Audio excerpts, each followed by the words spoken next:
I'm speeding. Speeding. 5, 4, 3, 2, 1. The world is changing faster than ever. What used to take decades is now taking years or even months. What you see right now is the illusion that people have had for many decades about the workplace being this secure place to work the rest of your life. For the first time in the history of our nation, our children will not do as well as us. We've seen our friends get laid off. We've been laid off. We've had our pay cut. People are overworked and underpaid. They seem to have less time and less freedom. They live under constant pressure. This is going to be forced. And so even if your employer loves you, they may have to cut you. There's something wrong that on Monday morning, the heart attack rate increases by 35%. Technology is accelerating, job security is declining. It just doesn't seem like the old models of making a living are as reliable as they used to be. Every aspect of our lives, there's a better way out there, but we're still doing it the old way. We live in the greatest country on the planet, and there are a lot of people sitting around complaining and being cynical. Like, everyone's whining about this old model, and I'm like, why don't you leave it? Look at all this over here. Look at all this opportunity. Since so much of our lives revolve around our work and the way we make our living, many people are thinking there just has to be a better way. The biggest challenge facing our world today is not making money, is what are we going to do with all the displaced, unemployed people? People are afraid that they're going to make the wrong decision. People are afraid of the unknown. People are afraid that maybe I don't have the skills. Hey, sports fans, industrial age is over. It's dead. It's dying. That's why going to school to get a job is an obsolete idea. A steady paycheck is an industrial age idea.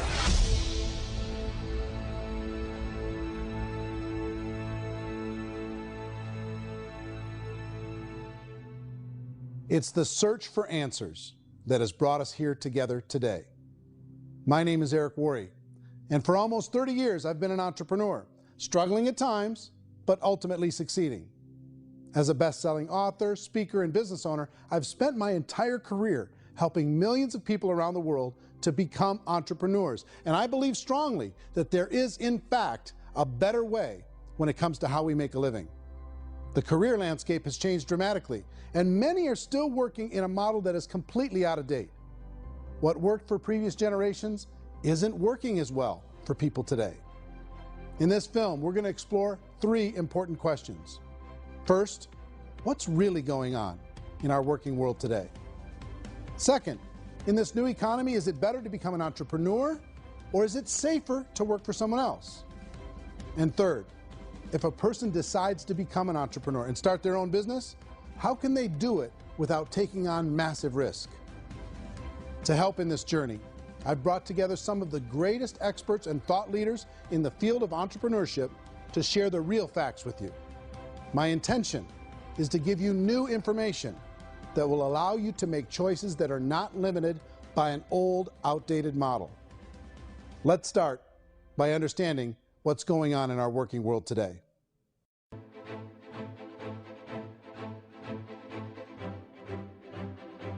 Let's look at unemployment. 30–40% of the people are honestly not working, but would be working. What our government does is if you haven't found a job in 6 months, we don't call you unemployed. We pretend you dropped out of the labor force. I've often said that unemployment, particularly structural unemployment, that's unemployment due to technological changes, is the first sign of economic growth. Think of it, 10 people live on an island. They go out every day and fish. One day, new technology shows up. A missionary brings them a net. Now, using the net, one pilots the boat, one throws the net. 2 fishermen can do all the work 10 used to. That's a 500% increase in productivity, 2 doing the work of 10, in one day. You don't have to learn a lot to learn how to throw a net instead of throw a fishing line. The island's got a big problem, 80% unemployment. But the island still has all the wealth of the fish because the 2 people produce as much fish as 10 did. Now, of course, looking back in history, these changes used to take thousands of years. And during that time, we went into farming and transportation. Some of us became doctors and some teachers and lawyers, and we developed all these new professions and new manufacturing jobs.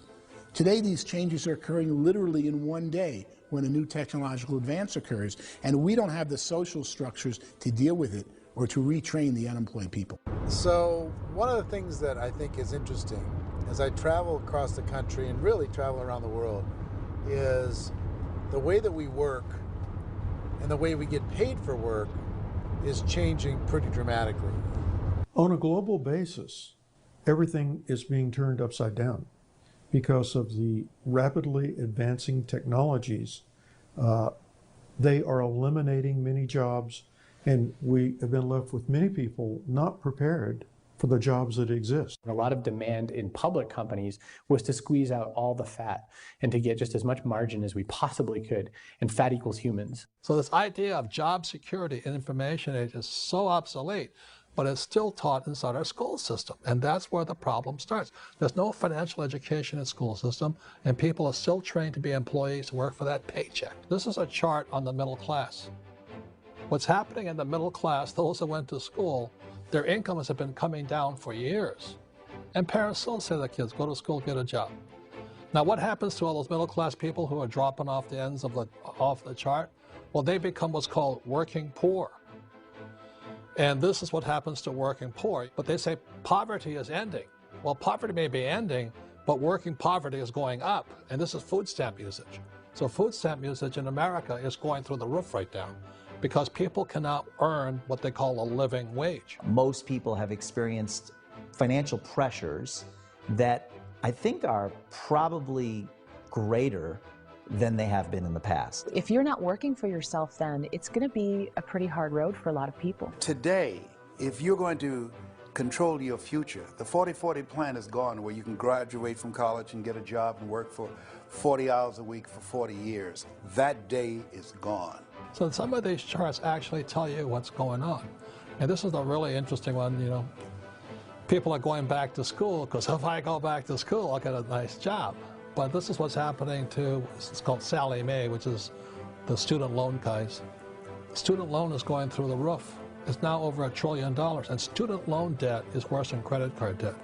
So when people stopped using credit card, the government got people into student loan debt.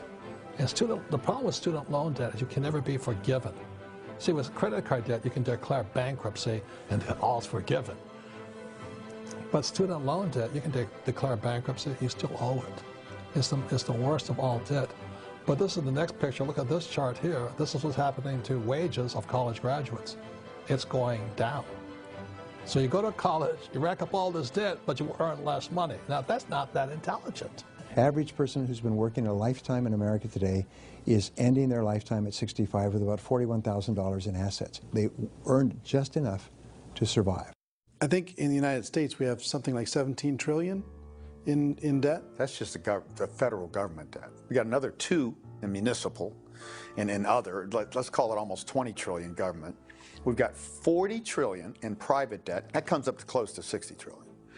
When you then add something we never had before, what you were talking about, when we look at the unfunded portion of Social Security and primarily Medicare, Medicaid, that, at the most conservative estimates from outside firms, Kleiner Perkins, 67 trillion and growing. That's more than all our other debt. There's less conservative estimates that say it's 84 trillion or higher. I added up conservatively $127 trillion in total debt. Debt is a financial drug. When you take it to excess, it's like taking a drug. Yeah, it makes you feel better, it enhances your performance, but at a huge cost, eventually it kills you. And so that's what happens. We keep doing more and more debt, and you get less and less results, just like a drug, until the debt gets so high that it crushes the whole system. That's where we're at, 8.2 times GDP. You know who I feel sorry for? I feel sorry for the person who dreads going to work, who is sick to their stomach on Monday morning, who hates their alarm clock, who gets a little glimmer of hope on a Wednesday because it's hump day and says, thank God it's Friday. And they live for those 2 days a week where they get to be themselves and they don't have to be around people they don't like, and they don't have to play the political game in the office, and they don't have to live this half life. The person that works 50 weeks a year just to be able to have the 2 weeks for vacation. And you know what happens to most of them? Nowadays, they don't have a vacation. They have a staycation. They have time off of work, but they don't get to go where they want to go because they're overextended. They've got all this debt. They got all this situation. They hate their alarm clock. They can't sleep until they're done. They have to spend most of their life in traffic. I feel sorry for that group of people because there's a better way. They just don't know it. I see this really interesting attempt at rugged individuality in a 6x8 rectangle. And I feel like you're all the same, except for the little push pins of the pictures. There's different pictures. Yours is named Jenny and his is named Sujara, but it's the same people. And this is how they are, and they're just like the zombies, and there's no joy in there, there's no fun. There's always like the wacky woman who decorates her cubicle, and that's the most she can do there. You got to give her credits, right? The wacky cubicle woman. The basis for their life is worry. I'm worried, you know, maybe I'll get fired. I'm worried maybe my company will go out of business. I'm worried I can't keep spinning the plates on paying the bills. I'm worried about how do I send my kids to college. I'm worried, what if the transmission of my car breaks? That's, you know, 2 or 3, I can't fix it. People live in a sea of worry, and it eats at them. Those signs that people held up during the Depression didn't say looking for gainful employment in a cubicle. It said looking for work. Work is what we're looking for. Job is just a unit of measurement. Work is what we're going after. It's time to look in the mirror and say, it's not the economy, it's my economy. It's my little world of where I am. I need to improve. I'm not going to wait for the economy to come back because, frankly, the economy is doing great in this country. So I'm here on Wall Street, the financial center of the universe, the financial capital of the world. This is where most people's money goes to at least be held for a time, right? With interest rates in banks being effectively zero, and many experts are predicting it's going to stay at zero for the next 10, 20, even 30 years, people feel like they don't have any choice but to put their future into equities, to put their future into the hands of other people on this stock market, and hope that the stock market goes up, hope that the stocks that their advisors pick or that they pick goes up. That's one way to go, I guess. It's my personal belief that if you put your future into the hands of yourself, in other words, you have earning power by yourself, I think you're a better investment than these guys. I think you controlling your future is a better option than handing over your retirement to these guys. The average household income in the United States is approximately $50,000 a year, what they call the middle class. To reach the top 25% of income earners, you'd need to earn at least $90,000 a year. To reach the top 10% would be a household income of $140,000, the top 5%, $190,000, and to be in the top 1%, you'd need a combined household income of at least $380,000 a year. So here's the question. What do you think would give you the best chance to move up and get to the top 10%, the top 5%, the top 1% and beyond? In my opinion, and in the opinion of many, many experts, the answer is to become an entrepreneur, to become your own boss. I think you have to be a business owner. I can't, the only time I ever say to someone it'd be great to be an employee is when they've already told me they've surrendered. I only tell people who are wounded spiritually that they should be an employee. And it's that feeling that you get when you pick up the backpack off the little Cub Scout and say, "Don't worry, little guy, we'll get you back to the camp." You know, it is in no way a kindness when I tell someone they'd be a great employee. The other status symbol really increasingly is lifestyle. I mean, people can own their own business, maybe even work out of their house. That, I tell you, people admire that. Like, gosh, I wish I could do that. The spirit of the entrepreneur is to be a risk taker and to be resourceful and unstoppable and to have a vision of yourself beyond where you are and not willing to settle for life as it is. Think about the great entrepreneurs. They're visionary. They have heart. They're willing to do today what others won't so they can do tomorrow what others can't. Personally, I don't think of the new economy, the old economy. I create my own economy. The entrepreneur's in control. I decide what the economy is going to be like. In the world of entrepreneurship, there are no limits. You can make as much as you want, depending on how much you want to work and how smart you are and how great a team you put together. There's no more lifetime rewarding business than being an entrepreneur. Why in America, where anyone could be anything, would people want to give up their freedom and become effectively a modern-day slave, told shut up and be here every morning at 7:30, leave at 5:30, and do what I tell you? If people decide to become an entrepreneur and work for themselves, they have some traditional options, but they're riskier than you might think. Any kind of a retail business, retail build-outs, is extremely expensive.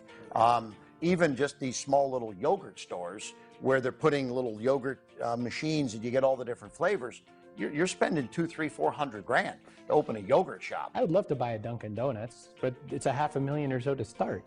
I don't quite have that just-in-case money. Risk you can lose it all, and most guys do 2 or 3 times, and even big guys like Branson, because I'm such a fan of his, half his companies don't work. If you make $1 million, your problems are going to go. If you make $1 billion, your problems are really going to go.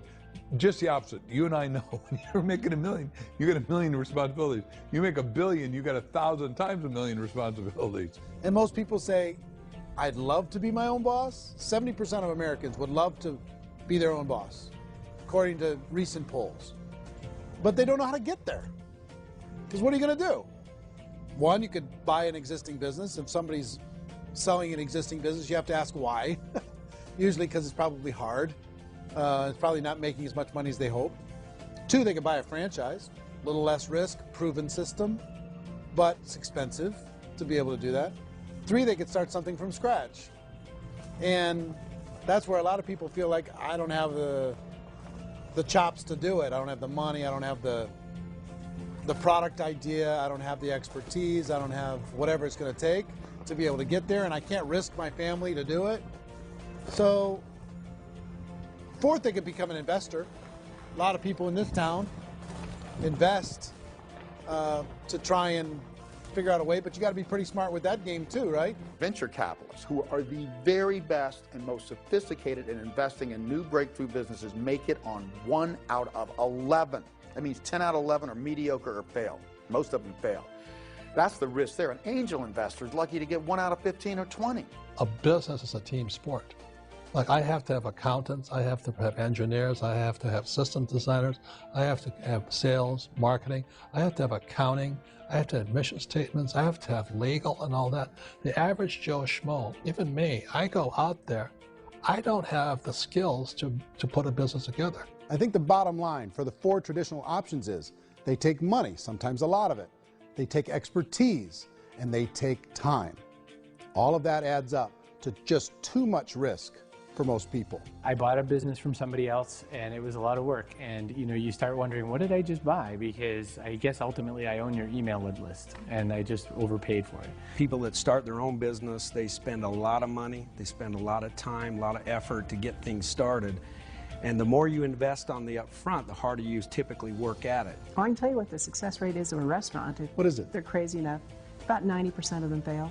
About 90%, in how quickly?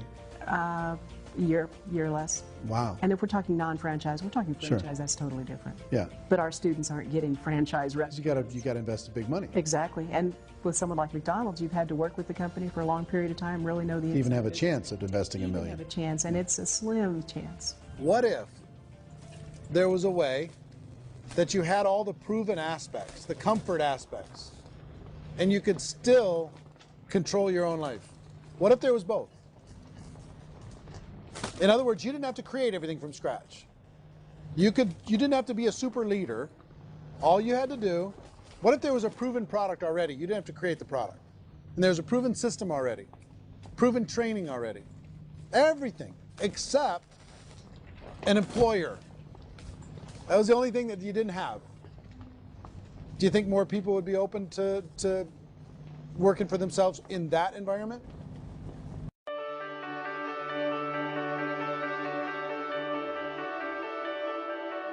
In our search for a better way to make a living, we've come to the conclusion that becoming an entrepreneur is actually safer than being an employee. And through our look at the entrepreneurial options, one particular path kept coming up from expert after expert. And I think most people will find it surprising because it's certainly a non-traditional business model. That model is for people to start their own business and become an entrepreneur through the creation of a network marketing business. Some people call it direct selling because the product is being sold directly from the manufacturer to the end consumer, cutting out the middlemen. Other people call it multi-level marketing, or MLM, because there are multiple levels of commissions paid. The most common term today is network marketing, because network marketing best describes using a large group of independent distributors, independent entrepreneurs, to move a product or service more efficiently. So my friend here, Donald Trump, and I, we always write about the network marketing industry. And the reason we support the network marketing industry is because it really is a business school for entrepreneurs. Because most people come out of school looking for a paycheck. Oh, that's terrible. I went to network marketing like that.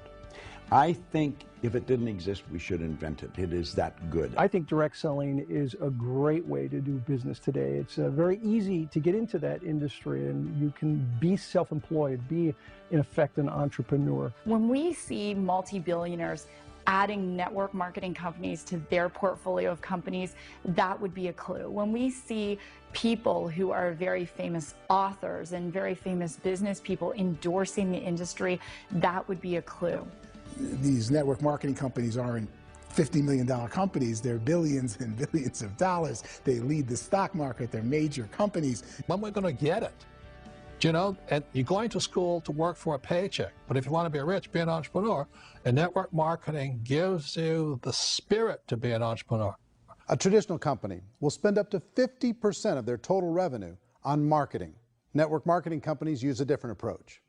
Instead of having all that extensive marketing expense, they utilize a network of independent distributors to do the marketing for them. Now, why do they do this? First, because word-of-mouth advertising is so much more effective today than traditional media advertising. Second, some products need to be explained or demonstrated, and an independent salesperson can do that more effectively than an ad campaign. Third, it's completely efficient. The company only pays for the marketing of their product if a sale happens and not before.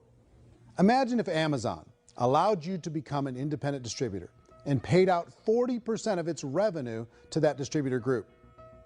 All you had to do as a distributor was recommend a product, and if a person bought it on Amazon, Amazon would take care of all the logistics, and you'd get paid for bringing the customer. Now imagine you got paid for every purchase that customer made for the rest of their lives. Well, Amazon doesn't offer this option, but network marketing companies do. 85% of all buying decisions in our society are made as a result of word of mouth or reputation. We're recommending things to each other all the time. You know, who's your dentist? Who's your doctor? Who's your lawyer? What detergent, are you using? What legal system are you using? What product are you using? We're talking to each other about the things that we love anyway. When you go into a big box retailer, you're lucky if the clerk looks you in the eye, much less gives you any detailed or accurate information about what you're purchasing.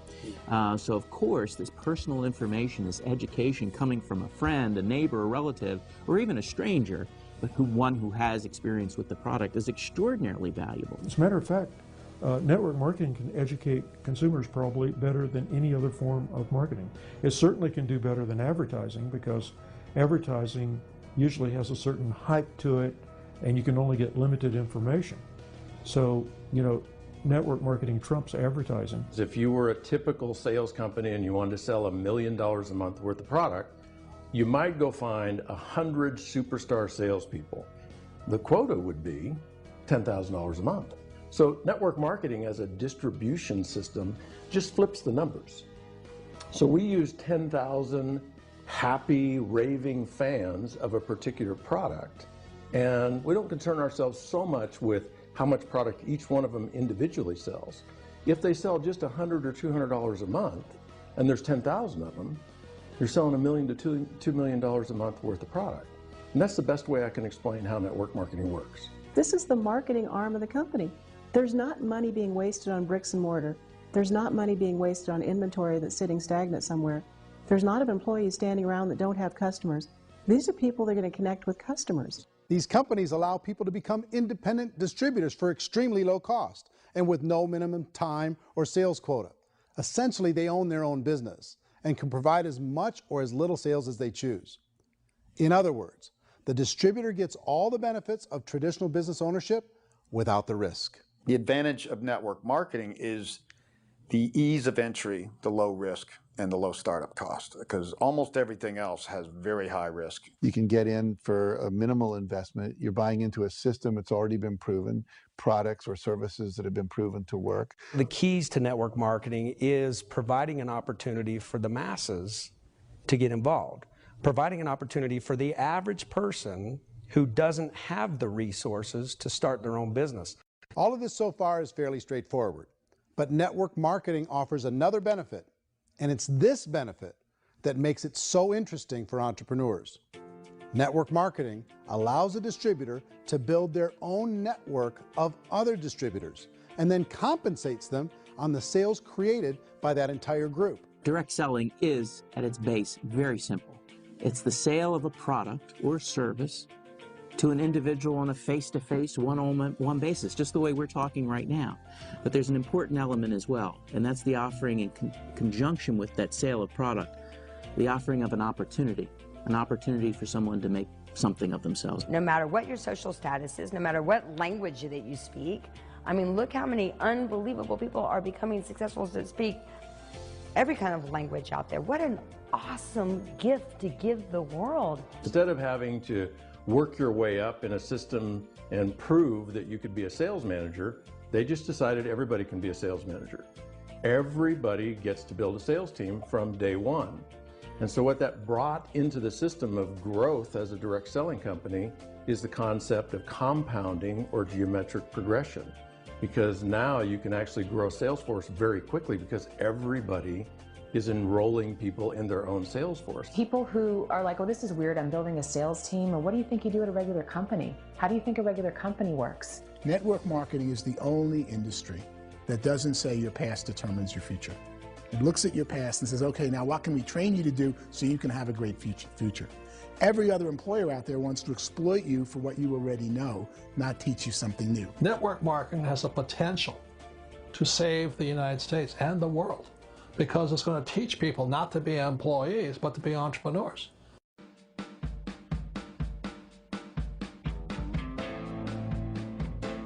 According to the Direct Selling Association, if you add up all the network marketing companies around the world, they combine to do over $178 billion a year in retail sales. To give you an idea of how big that really is, the NFL, the National Football League, does approximately $9 billion a year. The music industry does a little more than $16 billion a year, and the movie industry does about $80 billion a year. Using a conservative average, network marketing companies pay their distributors about 40% of that $178 billion in the form of commissions, which adds up to more than $71 billion a year. That's almost $6 billion a month. It's almost $200 million in commissions every single day. So it's certainly working, and people are making serious money in network marketing. With the growth of the direct selling industry over the last 10, 15, 20 years, we've seen a broader understanding of the channel. We have seen more and more people getting involved in the business, so our penetration in the marketplace has increased, and thus the understanding in the marketplace of who we are has increased. And we've seen non-direct selling companies look at the direct selling model and say, something's going on there. People are making money. Companies are being profitable, individuals are being motivated, product is being delivered to market. Maybe we should explore this. Some people think only the people at the top make money. Well, let's take a look at that as well. In the network marketing profession, there are roughly 500 people in the world who earn over $1 million a year. If you round that number up to $2 million a year, that adds up to about $1 billion a year. That takes the $71 billion paid out each year down to $70 billion. So where does the rest of the money go? The vast majority goes to part-time people making anywhere from a few $100s a month to many thousands of dollars a month. It goes to people who choose to make it a full-time career move and earning even more than that. Every day, people are using the money they earn through network marketing to pay off debt, have more fun, and improve the quality of their lives. Everyone I know in network marketing has been doing that since the 50s. They go to work when they want to go to work. They stop working when they want to take time with their children to have a leisurely breakfast and discuss issues and drive them to school. They go back to work when they get home, wherever they're working out of. The biggest thing that I've seen is people that have become much happier in their life. MLM has probably made more millionaires of more people in more countries, and I've spoken to them in 67 countries, than any other single form of business, starting from nothing. If they have a choice between working a job for the next 10 years or working a network marketing business for the next 10 years, the result of working the network marketing business will be better. A lot of people within the industry go on and make this a career and do extremely well at it. Network marketing has been nothing but good for everyone I know that's been involved with it because they did it seriously and they played full out and they've been very successful. It's been a constant barrage of success stories and people showing off stuff that they got as a result of it. How many people are involved? Approximately 16 million Americans and 96 million people around the world are currently participating in network marketing. And in a recent poll, 82% of those people report a good, very good, or excellent experience with network marketing. So people are happy.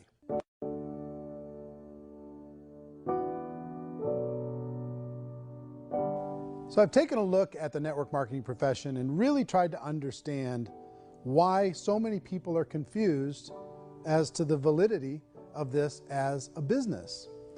One is this pyramid shape. People get really messed up with this pyramid. Oh, it's one of those pyramid things. So I just think there are a lot of haters out there who really don't understand the industry and say, oh, it's a get-rich-quick scheme. It's a pyramid. Well, corporate America is a pyramid scheme. You know what I mean? It goes like this. You have thousands of MBAs, let's say working for Ford or General Motors or Coca-Cola. If all these MBAs are all trying to get to here, that's a pyramid. Only one guy's going to make it. Every 10 years, one's going to make it. Whereas you look at network marketing, it's like this. So you're here, and your job is to develop other CEOs coming up behind you. So it's an inverse pyramid. In network marketing, it's a very simple concept. If you sell product, you get paid.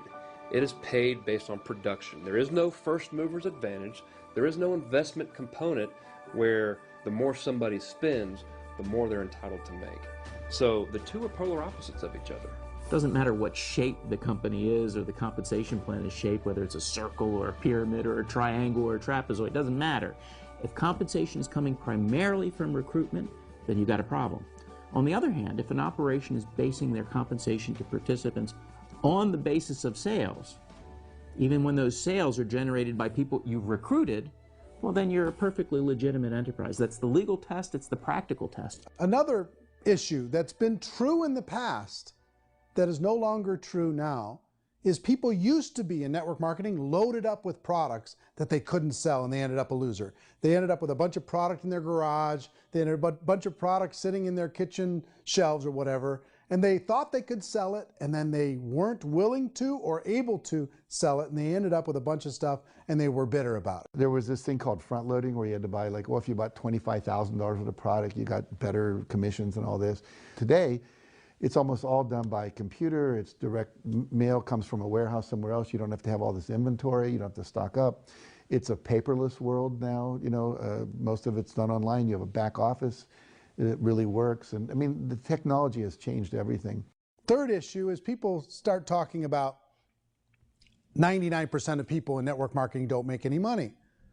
Well, we've talked about that over the course of this journey together. Almost $200 million a day is being paid out to network marketing distributors around the world. The naysayers, the people who say that it doesn't work, are usually the ones who just don't know how to make it work for themselves. And so they're giving you an opinion, and I tell people, don't confuse people's opinions with expertise, because opinions are free. And don't confuse sincerity with the truth, because people can be sincerely wrong. But here's the reality inside of network marketing. The vast majority of people that get involved in network marketing just become customers, and they get involved to be able to purchase product at a lower price. If you take Costco as an example, if a person goes into Costco and gets a membership to Costco so they can get a lower price on the product, we don't call that person a loser because they have a bunch of product that they walked out with a smile on their face. Yet when some people want to take a look at network marketing, they say, well, those people, they're just using the product and they aren't earning an income, so they must be a loser. They're not a loser, they're a happy customer. That's the vast majority of people that are involved in network marketing. Now, a smaller percentage of those people decide to go build a business. They earn $300 a month, $500 a month, $1,000, $2,000. That's the bulk of earnings in network marketing. And then there's the few that really decide to take it serious, really decide to build a large network, really work to make that network very, very productive. And those people make huge amounts of money and there's no cap. What I do as an outside economist, just somebody looking at this industry like any other industry I speak in, and say, look, what's the realities of this? 1% do incredibly well. 10% generate some additional income at pretty low risk and effort. That's not, and 90% of people roughly end up customers. One thing that I think is real when it comes to people's perceptions about network marketing is people put this, and distributors, I think, involved in network marketing have some responsibility for this. They have sometimes unrealistic claims about the product or about the income. Most people who become distributors, they want the money, they want to be successful, but they don't have the skills. They don't know what to do. And when people don't know what to do and they're in a new business, they're scared. And when they're scared, they panic and desperation kind of sets in. So they think everyone they talk to has to get in. So if I talk to you and you say, well, no, I don't have time to do that, they're like, no, I need you. You have to do this or I won't be successful. So I start clawing on you. I start that desperation. So then I start making claims about the product, which are not appropriate, probably not even true. Or I start saying, oh, let me show you how you can make all this money and you don't have to do anything, Eric. And so you just totally misrepresent the opportunity, and you're clingy with people because you think you need everybody to be successful, and you don't. You know, one of the messages that I try to deliver most forcefully to companies as well as salespeople in direct selling is that you don't have to overpromise. The reality is in network marketing, there's a lot of hard work involved. There's a lot of effort. You're going to have to develop yourself. It's a business like anything else. It's going to take some time, but in my opinion, it's better.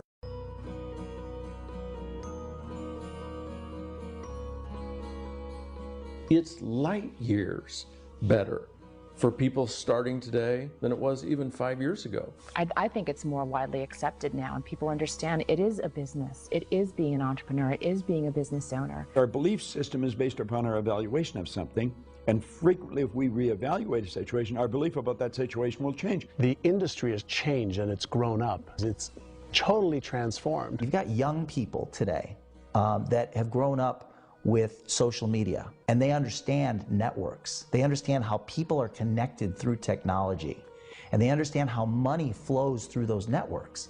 So when they see network marketing, they don't see it the way their parents saw it. And we've all learned, the larger industry that you represent, has all learned from those mistakes and flaws and errors that have happened early on. Early algorithms didn't work the right way. That's all fixed. It's like when they design a computer program, they design the program, then they run it, and then they go back through and they debug it. The MLM industry has been debugged. This is the day of being virtual, being able to run a business from your mobile phone. I mean, it's incredible. Companies are getting smarter. They're implementing more consumer protections. They're implementing more compliance training. They're doing more with respect to product research. If you do get involved and you make purchases of inventory, even on a voluntary basis, if you decide that this business is not for you, you can leave and have that inventory repurchased by the company. There's no other business that offers that kind of protection on a voluntary, self-regulatory basis.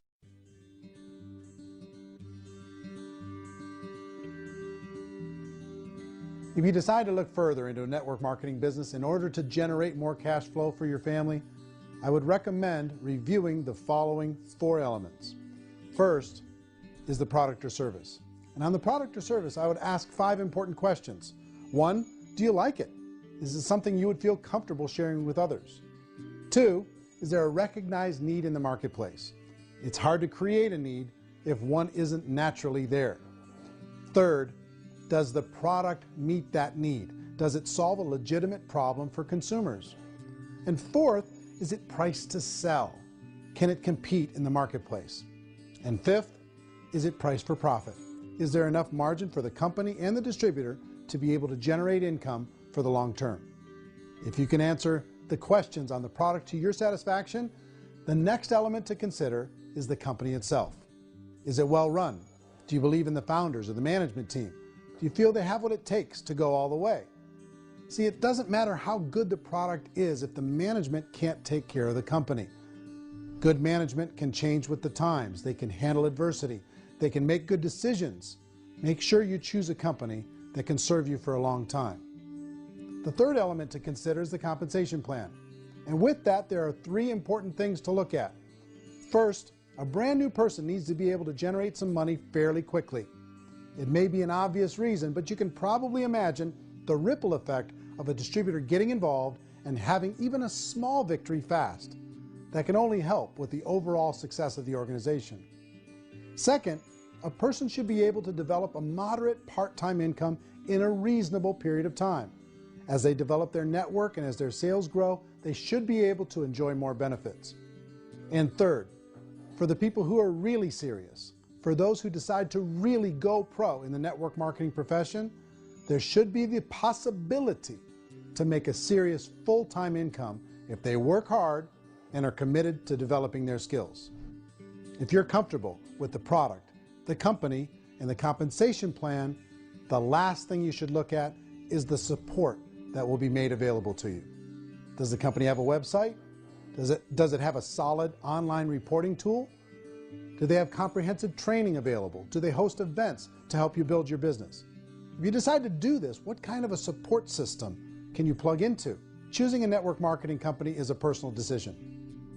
But evaluating the 4 elements of product, company, compensation plan, and support is a great place to start. Is the company promising that you're going to get rich quick or that you can make a lot of money without a lot of effort? That's a red flag.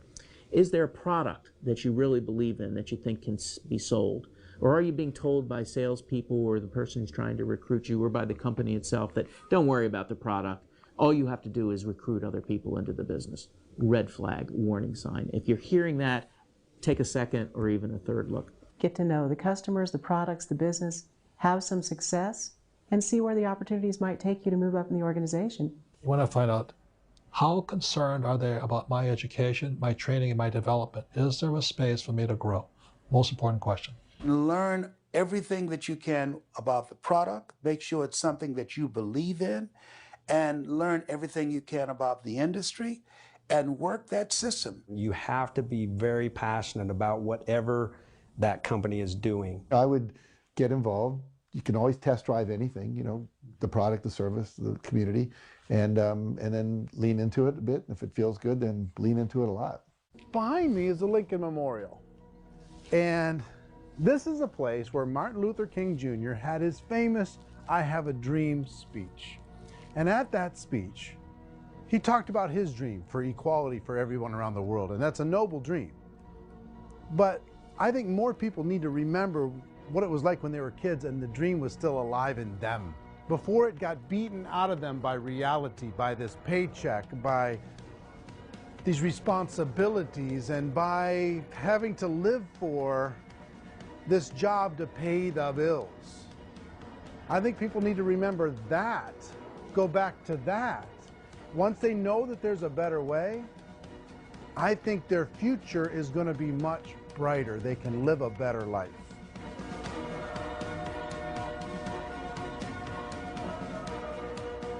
So if you're considering getting involved in a network marketing company, let me offer you just a few pieces of advice.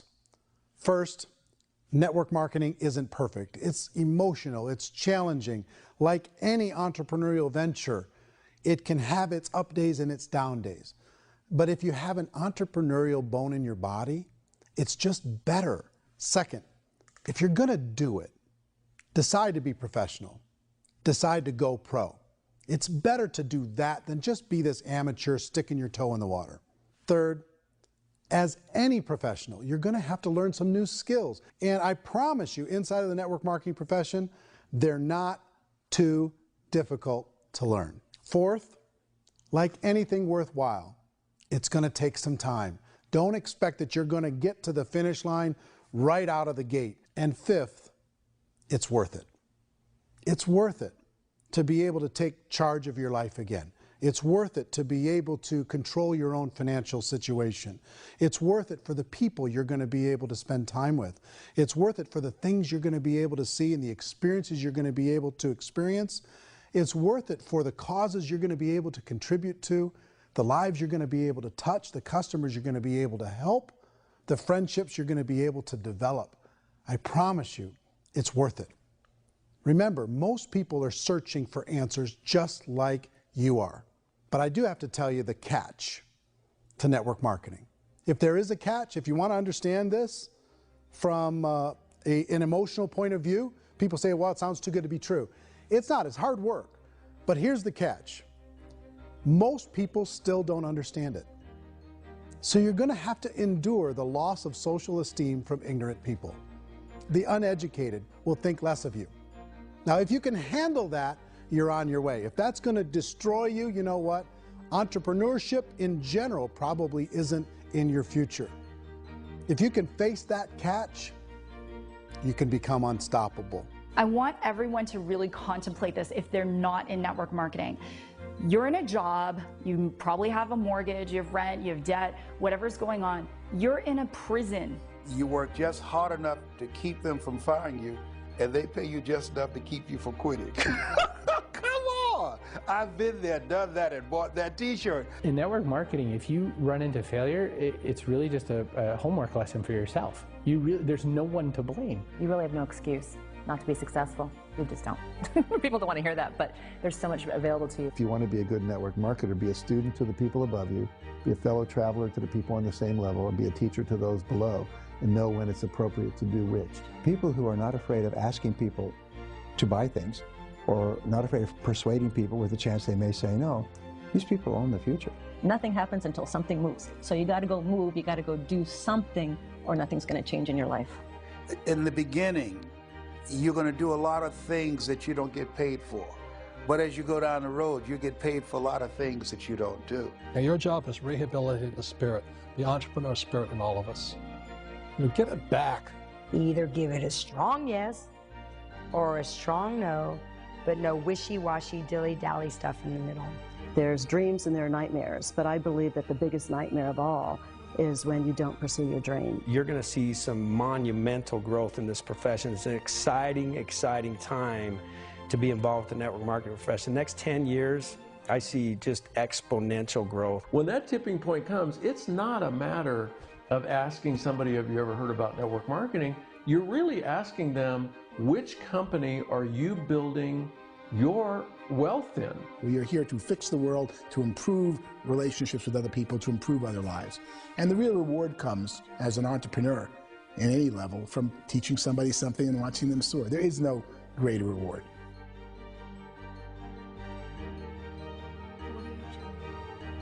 Life's too short to spend it living someone else's dream instead of your own. It's too short to spend it living at a fraction of your potential. Can being an entrepreneur be a challenge at times? Sure. But here's what you get in exchange. It can be yours. Something that you built, something that you created, something that you made happen. This balloon represents your dream. It represents entrepreneurship. My wish for all of you is that you would reach out and grab it. The choice is up to you.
mentioned the word scam. Why did you mention the word scam? The only reason it is a scam is because... Oh, that's terrible.